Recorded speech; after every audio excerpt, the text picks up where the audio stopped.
Oke, halo semuanya. Kali ini kita mau ngebahas satu perubahan yang super penting, yang benar-benar bisa bikin cara kita berbisnis di Indonesia jadi lebih simpel dan cepat. Kita bakal ngomongin soal revolusi izin usaha yang sekarang basisnya adalah risiko. Yuk, kita bedah bareng-bareng. Pernah nggak sih ngerasain pusing yang ngurus izin usaha? Rasanya tuh kayak masuk ke labirin birokrasi yang nggak ada ujungnya kan? Mesti ngumpulin banyak banget dokumen, bolak-balik ke sana-sini, terus nunggu tanpa ada kepastian. Nah, kalau Anda pernah ngalamin ini, tenang aja. Anda nggak sendirian kok. Ini keluhan klasik yang udah lama banget dirasain para pengusaha di negara kita.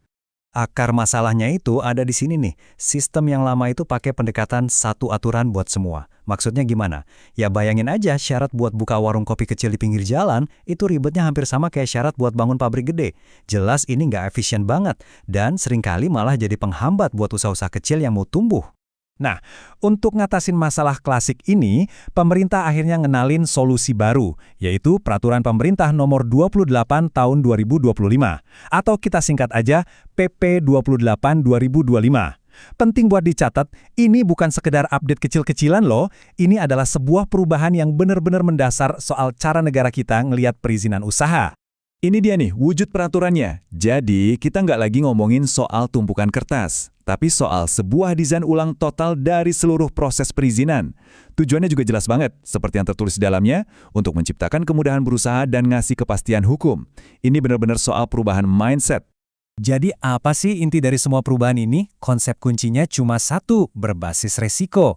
Logikanya sebetulnya simpel banget. Ya nggak semua usaha itu punya tingkat resiko yang sama kan? Coba deh bayangin, masuk akal nggak kalau syarat buat dapat SIM sepeda sama rumitnya kayak lisensi buat nerbangin pesawat jet? Tentu nggak dong. Nah, logika sederhana inilah yang sekarang diterapin buat izin usaha. Kalau kita pakai bahasa resminya, ini dia definisinya. Perizinan berusaha berbasis risiko atau disingkat PBBR, itu intinya adalah izin yang skalanya disesuaikan sama seberapa besar potensi bahaya atau dampak dari sebuah usaha. Jadi, makin kecil risikonya, ya makin simpel juga izinnya. Gitu aja. Nah, aturan baru ini ngebagi usaha jadi 3 tingkatan resiko. Gini cara kerjanya. Pertama, resiko rendah. Buat kategori ini, gampang banget. Anda cukup perlu nomor induk berusaha atau NIB dan usaha Anda bisa langsung jalan. Kedua, resiko menengah. Di sini Anda perlu NIB plus sertifikat standar. Ini semacam pernyataan bahwa usaha Anda udah memenuhi standar. Dan yang ketiga, resiko tinggi. Nah, untuk kategori ini, selain NIB, Anda wajib punya izin khusus dari pemerintah sebelum bisa mulai beroperasi. Oke, biar makin jelas, yuk kita bandingin langsung. Biar kita benar-benar paham seberapa besar sih perubahan ini, kita bedah satu-satu. Dulu gimana, sekarang jadi gimana. Jadi, ini dia nih poin krusialnya. Sistem yang lama itu sifatnya ex ante. Artinya, semua syarat harus lengkap dan dipenuhi di awal, sebelum usaha bisa jalan sedikit pun. Semuanya dipukul rata. Nah, sistem baru ini jauh lebih cerdas.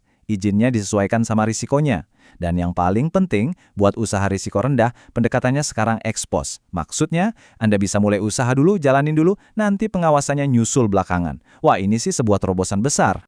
Dan ini bukan cuma teori di atas kertas loh. Coba lihat gambar ini. Ini adalah cuplikan langsung dari lampiran peraturannya. Ini contoh untuk sektor perikanan. Setiap jenis usaha, dari perikanan, pertanian, sampai teknologi digital, semuanya itu udah dipetakan dan diklasifikasiin tingkat risikonya secara detail. Jadi semuanya jelas dan transparan. Oke, kita udah lihat perubahannya. Sekarang pertanyaan pentingnya, apa manfaat nyatanya buat para pengusaha? Kenapa Anda, terutama yang mungkin baru mau mulai atau yang usahanya masih skala kecil menengah, harus peduli banget sama aturan baru ini? Yuk kita lihat. Manfaatnya jelas banget. Pertama, memulai usaha jadi jauh lebih cepat, apalagi buat yang masuk kategori resiko rendah. Kedua, ada kepastian hukum dan waktu yang lebih terjamin. Prosesnya juga jadi jauh lebih sederhana dan efektif. Dan yang gak kalah penting, ini bikin pemerintah bisa lebih fokus ngawasin usaha-usaha yang emang beneran berisiko tinggi. Jadi pengawasannya lebih tepat sasaran. Kalau ada satu hal yang perlu Anda ingat dari semua penjelasan ini, inilah dia intinya. Kunci dari aturan baru ini adalah logika. Izin usaha sekarang disesuaikan dengan besar kecilnya risiko, bukan lagi disamaratakan buat semua orang. Titik.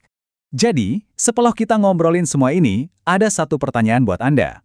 Usaha impian yang lagi Anda rencanain itu kira-kira bakal masuk ke kategori resiko yang mana ya? Rendah, menengah, atau tinggi?